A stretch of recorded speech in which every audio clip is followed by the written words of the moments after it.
Hello everyone and welcome to Long's Toys. Today we're taking a look at Warrior Class Jetfire from Transformers Cyberverse Power of the Spark.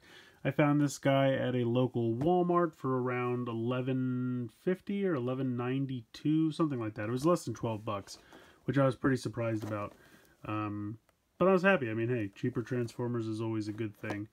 So here is the packaging, pretty standard. You can see robot mode, vehicle mode here on the back. Some of the other ones that are in this wave already reviewed Drift. Probably won't be picking up the other two. I don't know how this Shockwave is different from the first wave.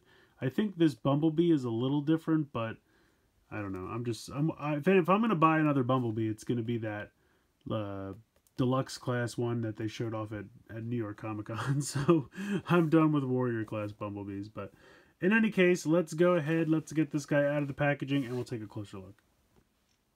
So here he is out of the packaging, and he looks pretty good. He's very white. I wish he had a little bit more paint. But that, again, that's kind of standard for Cyberverse. Really hollow legs. Again, kind of standard for Cyberverse. But he looks pretty good. I wish his chest had a better way of like locking into place down here. If that locked in and was solid, I feel like he'd actually be a pretty good little figure. But it just moves around a lot. It's not a huge problem because it'll stay as long as you don't, like, it's not like it wiggles. But if you try to like move the arms and stuff, it's just very easy to have that lift up. I just wish it locked in place a little bit better. But the head can turn side to side. You have a ball joint in the shoulders. You have 90 degrees in the elbow. Ball joint in the hip. You have 90 degrees in the knee. The foot is one solid piece, but I gotta say, the gimmick really doesn't get in the way of the robot mode at all. You have nice shoulder, elbow, hip, and knee articulation, which I feel like is the big points that you'd want. We'll get in close here so we can take a look at the head sculpt. It's pretty good. I like the blue crest, the blue eyes, the silver paint on the face, all looks pretty sharp. The Autobot symbol here, the little bit of silver, the blue for the canopy, all looks really good.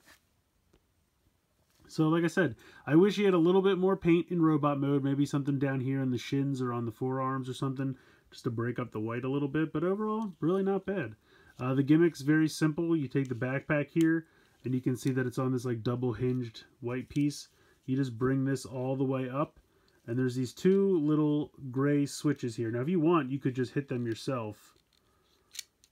You have to push up here at the front, and that will flip those out. But how it's supposed to work is when you bring these up, they hit naturally on the shoulders, and that's what flips them out.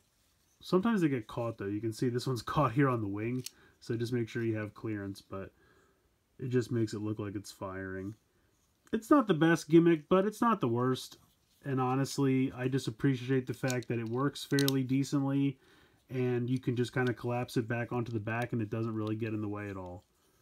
So it's a decent little gimmick. It kind of reminds me of like Prowl's shoulder cannons. Doesn't really get in the way, doesn't hinder the figure's articulation, and overall, just a little extra that's not too debilitating to the rest of the figure. I don't love the gimmicks, but I don't mind a gimmick as long as it doesn't get in the way of anything important. And this one really doesn't. I wanted to do a little comparison quick with the Battle Class Spark Armor version of Jetfire. As you can see, they're fairly similar. This guy just has a little bit more color. He does have a little bit of red on the shins, which I think would have really helped this guy over here. But because the wings and guns are one solid red piece, you do have that red kind of show through in the robot mode. Otherwise, they pretty much have the same shoulder, elbow, hip, and knee articulation. His head can't move, so that's one thing he's got over him. But overall, I think they're both good little figures. I honestly do. They both surprisingly have that thing where the shoulder joint is just a little too far away from the body. It's not a big problem, but it is just a little too far out. But overall, I think they both look good.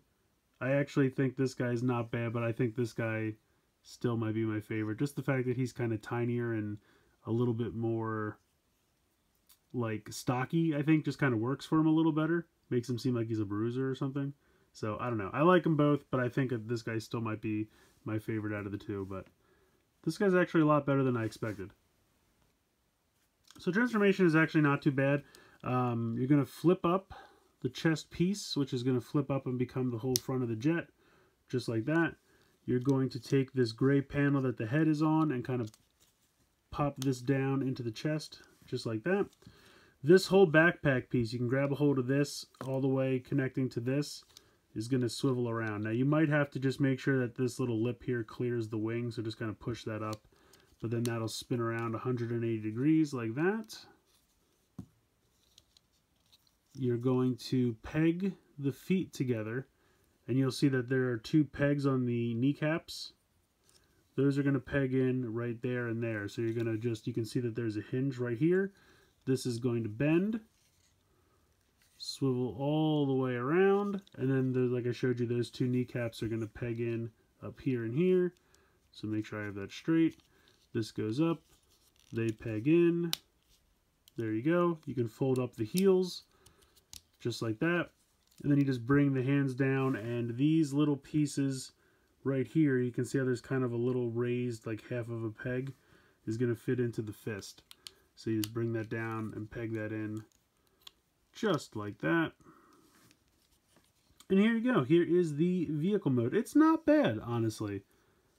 Sorry, that wasn't pushed down all the way. I don't think the gimmick would still work. I mean, one, you'd have to kind of get your finger in here, but can I do it? Yeah, I guess. If you lifted it up a little bit, you could definitely pull it off. You could lift that up, flip this, and then put it back down. And then you could have them out like that if you wanted. I think it looks better, honestly, just to leave them in, though. But it is possible to get that to work. But yeah, he's honestly not bad. Again, better than I expected. Here is the vehicle mode for the Spark Armor Battle Class. I will say, I think this guy pulls off the alt mode a little better than the Spark Armor size class. Let's see, let's pop out his landing gear here. Does this guy have landing gear? No, he doesn't have landing gear at all. And I do appreciate the red paint on the wing. I think that's nice. So overall, I would say out of the 2, I think this guy's got the better vehicle mode. I do think this looks a little bit more cohesive. Make sure this is pegged in correctly. There we go. I think this is a little more cohesive. I think the backpack sits at a better spot on the jet mode. I always thought that these should be a little bit further back. He's got too much like back space back here. So I will have to say I give it to the warrior class for the better alt mode. So I gotta be honest, I'm decently impressed with Jetfire, and I wonder if it's because my threshold, my expectations were so low that I didn't really expect much out of him. But he's really not bad. I mean, he's got decent articulation. You can see the hips are a little loose, but it's really not a huge problem. But he's got a lot of articulation that I didn't expect. The gimmick is decent. It doesn't really get in the way of the robot mode at all. I think the vehicle mode looks pretty good. He definitely could use a little bit more paint. I think those red shins, like the Battle Class Spark Armor figure, would make this pop just a little bit more, or maybe paint the guns under here red or something on the wings, some kind of pop of color. I wish the chest pegged in a little bit better. That still kind of bothers me, but I mean, overall, he's really not bad. He's definitely one of the better warrior class figures, in my opinion. I definitely think if you were looking for a warrior class figure to pick up, I would say Soundwave, Prowl's pretty good. And I would count this guy. I would count him on the very short list of actually decent warrior class figures. Drift is right on the line. I don't know where Drift falls. But, I mean, when you would compare this guy next to someone like Deadlock, oh, leaps and bounds. It's like night and day. So I definitely think that this guy is a decent warrior class figure. I don't know if he'll get that special deluxe treatment, so maybe you want to pick this guy up in the meantime. But honestly, for 10, 12 bucks at Walmart, I think he's decent. I think for what you're paying, I think it's a pretty good price. But if you want to just step up to 15 and you want to pick up the Spark Armor version, I think this guy is technically still my favorite. I love the armor gimmick. I think that's really fun. He comes with some accessories. He has a weapon. This guy doesn't. So it's really just kind of what you're looking for. Yes, this guy's a little bigger, and I do think he has a better alt mode, but I still have to say I think the Spark armors are just more fun in my opinion. I really like that gimmick, so... but yeah, I honestly think this is a decent warrior class figure for Cyberverse. So let me know what you guys think in the comments below. Please like, share, comment, subscribe. Hope you enjoyed the video, and as always, thanks so much for watching.